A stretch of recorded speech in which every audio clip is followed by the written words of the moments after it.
तासी जोर कर पति पग लागी, बोली वचन नेत रस पागी। कंत करस हरि शन परिहरऊ, मोर कहा अति हित ये धरऊ।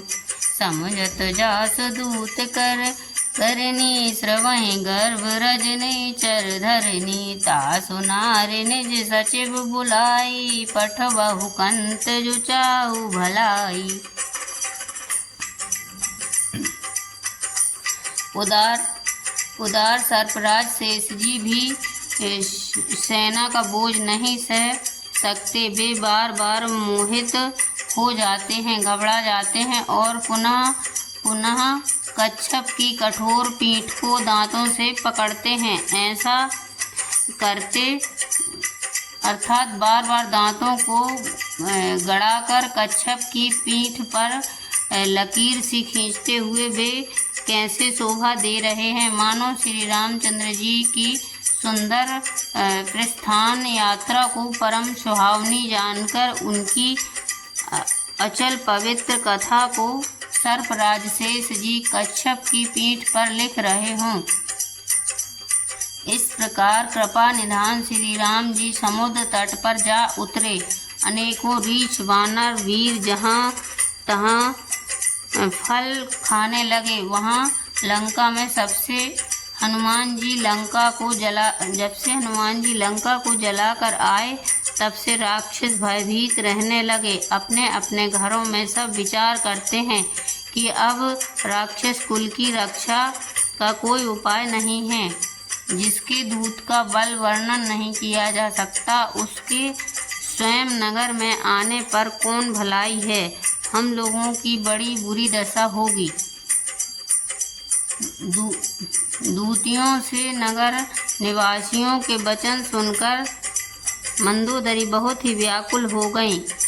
वह एकांत में हाथ जोड़कर पति रावण के चरणों में लगी और नीति रस में पगी हुई वाणी बोलने लग, हे प्रियतम, श्री हरि से विरोध छोड़ दीजिए। मेरे कहने को अत्यंत ही हितकर जानकर हृदय में धारण कीजिए।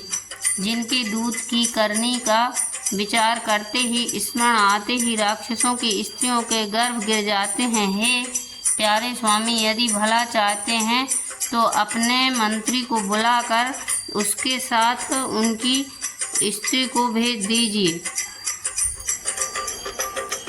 सीता आपके कुल रूपी कमलों के वन को दुख देने वाली जाड़े की रात्रि के समान आई है। हे नाथ सुनिए, सीता को लौटाए बिना शंभु और ब्रह्मा के किए भी आपका भला नहीं हो सकता।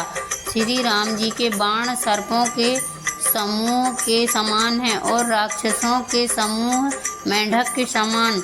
जब तक वे इन्हें ग्रस नहीं लेते, तब तक हठ छोड़कर उपाय कर लीजिए। मूर्ख और जगत प्रसिद्धि अभिमानी रावण कानों से उसकी वाणी सुनकर खूब हंसा और बोला, स्त्रियों का स्वभाव सचमुच ही बड़ा डरपोक होता है, मंगल में भी भय करती हैं। तुम्हारा मन बहुत ही कच्चा है, कमज़ोर है। यदि वानरों की सेना आवेगी तो बेचारे राक्षस उसे खाकर अपना जीवन निर्वाह करेंगे। लोकपाल भी जिसके डर से कांपते हैं, उसकी स्त्री डरती हो, यह बड़ी हंसी की बात है। रावण ने ऐसा कहकर हंसकर उसे हृदय से लगा लिया और ममता बढ़ाकर अधिक स्नेह दर्शाकर वह सभा में चला गया। मंदोदरी हृदय में चिंता करने लगी कि पति पर विधाता प्रतिकूल हो गए। ज्यों ही वह सभा में जाकर बैठा, उसने ऐसी खबर पाई कि शत्रु की सारी सेना समुद्र के उस पार आ गई है। उसने मंत्रियों से पूछा कि उचित सलाह कहिए, अब क्या करना चाहिए। तब वे सब हंसे और बोले कि चुप किए रहिए, इसमें सलाह की कौन सी बात है। आपने देवताओं और राक्षसों को जीत लिया, अब तो कुछ श्रम ही नहीं हुआ, फिर मनुष्य और वानर किस गिनती में हैं। सचिव वैद्य गुरु तीन जो प्रिय बोले भयास। राजधर्म तन नीति कर होए बेगहि नाश। लखन सिया रामचंद्र शंकर हरिओम। सोई रावण कहु बनि सहाय। स्तुति करहि सुनाई सुनाई।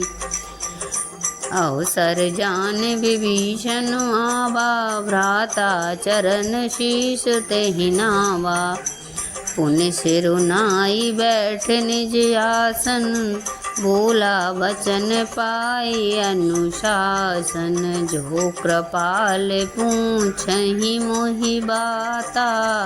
मति अनुरूप कहूँ हित ताता। जो आपन चाहे कल्याणा। सो जसु सुमति सुभगति सुख नाना। सो पर नारी लीलार गोसाई। तजौ चौथ के चाँद की नाई। 14 भुवन एक पति होई। भूत द्रोह तिष्ठ नहीं सोई। गुण सागर नागर नर जो। अलप लोभ भल कहई न को। काम क्रोध मद लोभ सब। नाथ नरक के पंथ। सब परिहर रघुवीर ही। भजऊ भजै जय संत लखन सिया रामचंद्र शंकर हरिओम। तात राम नर भूपाला। भुवनेश्वर कालव कर काला। ब्रह्म अनामय अजब भगवंता। व्यापक अजित अनादि अनंता। मंत्री वैद्य और गुरु ये तीन यदि प्रसन्नता के भय या लाभ की आशा से हित की बात न कहकर प्रिय बोलते हैं तो राज्य शरीर और धर्म इन तीन का शीघ्र ही नाश हो जाता है। रावण के लिए भी यही सहायता संयोग आ बनी है। मंत्री उसे सुना सुनाकर मुँह पर स्तुति करते हैं। इसी समय अवसर जानकर विभीषण जी आए। उन्होंने बड़े भाई के चरणों में सिर नवाया। फिर वे सिर नवाकर अपने आसन पर बैठ गए और आज्ञा पाकर ये वचन बोले, हे कृपालु, जब आपने मुझसे बात राय पूछी ही है तो हे तात, मैं अपनी बुद्धि के अनुसार आपके हित की बात कहता हूँ। जो मनुष्य अपना कल्याण, सुंदर यश, सुबुद्धि, शुभ गति और नाना प्रकार के सुख चाहता है, वह हे स्वामी पर स्त्री के ललाट को चौथ के चंद्रमा की तरह त्याग दे। अर्थात जैसे लोग चौथ के चंद्रमा को नहीं देखते, उसी प्रकार पर स्त्री का मुख ही न देखें। 14 भुवनों का एक ही स्वामी हो, वह भी जीवों से बैर करके ठहर नहीं सकता, नष्ट हो जाता है। मनुष्य गुणों का समुद्र और चतुर हो, उसे चाहे थोड़ा भी लोभ क्यों न हो तो भी कोई भला नहीं कहता। हे नाथ, काम, क्रोध, मद और लोभ ये सब नरक के रास्ते हैं। इन सब को छोड़कर श्री रामचंद्र जी को भजिए, जिन्हें संत सत्य पुरुष भजते हैं। हे तात, राम मनुष्यों के ही राजा नहीं हैं, वे समस्त लोगों के स्वामी और काल के भी काल हैं। वे संपूर्ण ऐश्वर्य, यश, श्री, धर्म, वैराग्य एवं ज्ञान के भंडार भगवान हैं। वे निरामय, विकार रहित, अजन्मा, व्यापक, अजेय, अनादि और अनंत ब्रह्मा हैं। द्विजधेनु देव हितकारी, कृपा सिंधु मानुष तनुधारी। जन रंजन भंजन खल भ्राता, वेद धर्म रक्षक सुन भ्राता। ताहि बैरु तज नाई माथा, प्रणतारति भंजन रघुनाथा। देहु नाथ प्रभु कहु वैदेही, भजहु राम बिनु हेतु सनेही। शरण गए प्रभु ताहु न त्यागा, विश्वद्रोह कृत अधजहि लागा। जासु नाम त्रेताप न सावन, सोई प्रभु प्रगट समुझ जिय रावण। बारे बारे पद लागऊं, विनय करऊं दस शीस। परिहरि मान मोह मद, भजहु कौशलाधीश। लखन सिया रामचंद्र शंकर हरि ओम। मुनि पुलस्त निज शिष्य सन, कहे पठई यह बात। तुरत सो मैं प्रभु सन कही, पाई सुअवसर तात। लखन सिया रामचंद्र शंकर हरि ओम। माल्यवंत अति सचिव सयाना, तासु वचन सुन अति सुख माना। तात अनुज तव नीति विभूषण, सो उर धरहु जो कहत विभीषण। उन कृपा के समुद्र भगवान से पृथ्वी, ब्राह्मण, गौ और देवताओं का हित करने के लिए ही मनुष्य शरीर धारण किया है। हे भाई सुनिए, वे सेवकों को आनंद देने वाले, दुष्टों के समूह का नाश करने वाले और वेद तथा धर्म की रक्षा करने वाले हैं। वे वैर त्याग कर उन्हें मस्तक नवाइए। वे श्री रघुनाथ जी शरणागत का दुख नाश करने वाले हैं। हे नाथ, उन प्रभु सर्वेश्वर जी को जानकी जी दे दीजिए और बिना ही कारण स्नेह करने वाले श्री राम को भजिए, जिसे संपूर्ण जगत से द्रोह करने का पाप लगा है। शरण जाने पर प्रभु उसका भी त्याग नहीं करते। जिनका नाम तीनों तापों का नाश करने वाला है, वे ही प्रभु भगवान मनुष्य रूप में प्रकट हुए हैं। हे रावण, हृदय में यह समझ लीजिए। हे दशशीष, मैं बार बार आपके चरणों लगता हूँ और विनती करता हूँ कि मान, मोह और मद को त्याग कर आप कौशलपति श्री राम जी का भजन कीजिए। मुनि पुलस्त जी ने अपने शिष्य के हाथ यह बात कहला भेजी है। हे तात, सुंदर अवसर पाकर मैंने तुरंत ही वह बात प्रभु आपसे कह दी। माल्यवान नाम का एक बहुत ही बुद्धिमान मंत्री था। उसने उन विभीषण के वचन सुनकर बहुत सुख माना और कहा, हे तात, आपके छोटे भाई नीति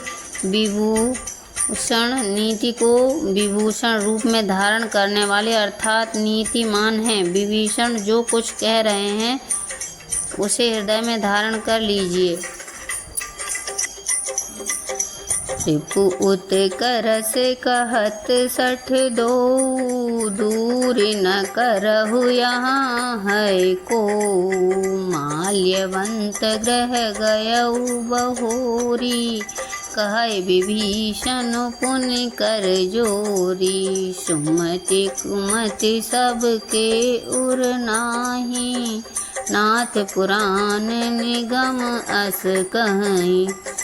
जहाँ सुमति तहाँ संपत्ति नाना, जहाँ कुमति तहाँ विपत्ति निधाना। तब उर कुमति बसी विपरीता, हित अनहित मानहु रिपु प्रीता। काल राति निश्चर कुल केरी, तेहि सीता पर प्रीत घनेरी।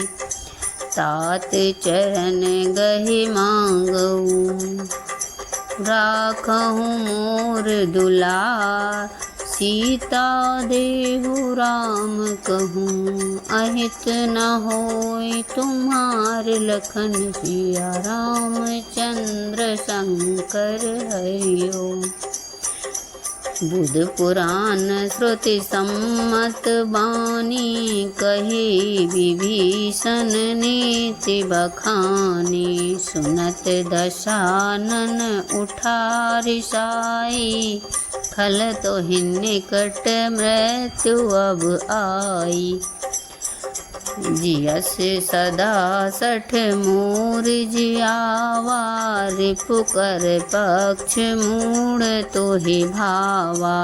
कहसि न खल अस को जग माही, भुज बल जाहि जिता मैं नाही। मम पुर बसि तपसिन पर प्रीति, सठ मिलु जाए तिन्हि कहु नीति। अस कहे कीन्ह से चरण प्रहारा, अनुज गहे पद बारहि बारा।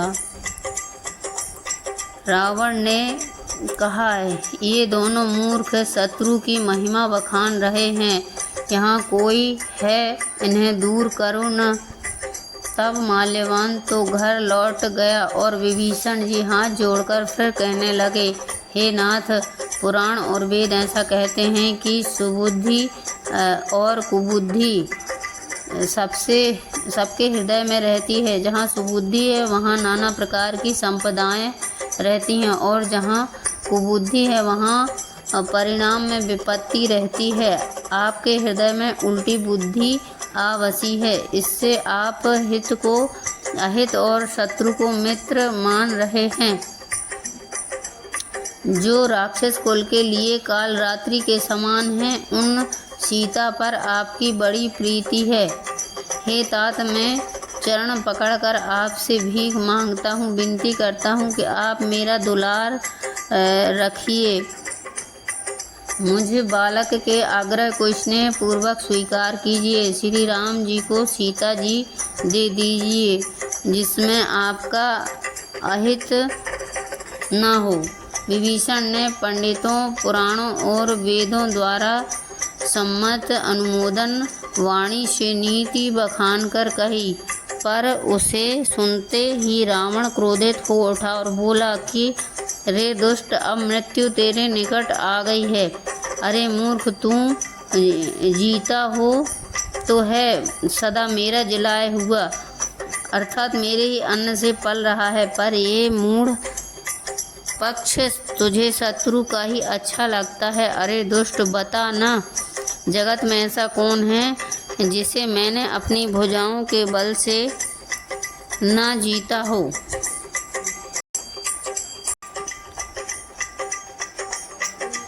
उमा संत कई यही बड़ाई, मंद करत जो करई भलाई। तुम पितु सर से भले मोहि मारा, राम भजे हित नाथ तुम्हारा। सचिव संग ले नवपथ गयऊ, सबई सुनाई कहत भयऊ। राम सत्य संकल्प प्रभु, सभा काल बश तोर। मैं रघुवीर शरण अब जाऊं, देहु जन खोर। लखन सिया रामचंद्र शंकर हरिओ। अस कहि चला विभीषण जबहि, आयुहीन भय सब तबहि। साधु अवज्ञा तुरत भवानी, कर कल्याण अखिल के हानि। रावण जबहि विभीषण त्यागा, भयउ विभव बिनु तबहि अभागा। चलिउ हरस रघुनायक, पाई करत मनोरथ बहु मन माही। देखियऊँ जाय चरण जल जाता, अरुण मृदुल सेवक सुखदाता। जे पद परस तरे ऋषि नारी, दंडक कानन पावनकारी। जे पद जनक सुता उर लाए, कपट कुरंग संग धर धाये। हर उर सर सरोज पद जेई, अहो भाग्य में देख्यूं तेई। मेरे नगर में रहकर प्रेम करता है तपस्वियों पर, मूर्ख उन्हीं से जा मिल और उन्हीं को नीति बता। ऐसा कहकर रावण ने उन्हें लात मारी, परंतु छोटे भाई विभीषण ने बार बार उसके चरण ही पकड़े शिव जी कहते हैं, हे उमा, संत की यही बड़ाई है कि वे बुराई करने वाले की भलाई ही करते हैं। विभीषण जी ने कहा, आप मेरे पिता के समान हैं, मुझे मारा सो तो अच्छा ही किया, परंतु हे नाथ, आपका भला श्री राम जी को भजने में ही है। विभीषण अपने मंत्रियों को साथ लेकर आकाश मार्ग में गए और सबको सुनाकर वे ऐसा कहने लगे, श्री राम जी सत्य संकल्प और सर्व समर्थ प्रभु हैं, और हे रावण, तुम्हारी सभा काल के वश है, अतः मैं अब श्री रघुनाथ जी की शरण जाता हूँ, मुझे दोष न देना। ऐसा कहकर विभीषण जी ज्यों ही चले त्यों ही सब राक्षस आयुहीन हो गए, उनकी मृत्यु निश्चित हो गई। शिव जी कहते हैं, हे भवानी, साधु का अपमान तुरंत ही संपूर्ण कल्याणकारी हानि नाश कर देता है। रावण ने जिस क्षण विभीषण को त्यागा, उसी क्षण वह अभागा वैभव ऐश्वर्य से हीन हो गया। विभीषण जी हर्षित होकर मन में अनेकों मनोरथ करते हुए श्री रघुनाथ जी के पास चले। वे सोचते जाते थे, मैं जाकर भगवान के कोमल और लाल वर्ण के सुंदर चरण कमलों के दर्शन करूंगा, जो सेवकों को सुख देने वाले हैं, जिन चरणों का स्पर्श पाकर ऋषि पत्नी अहिल्या तर गई और जो दंडक वन को पवित्र करने वाले हैं।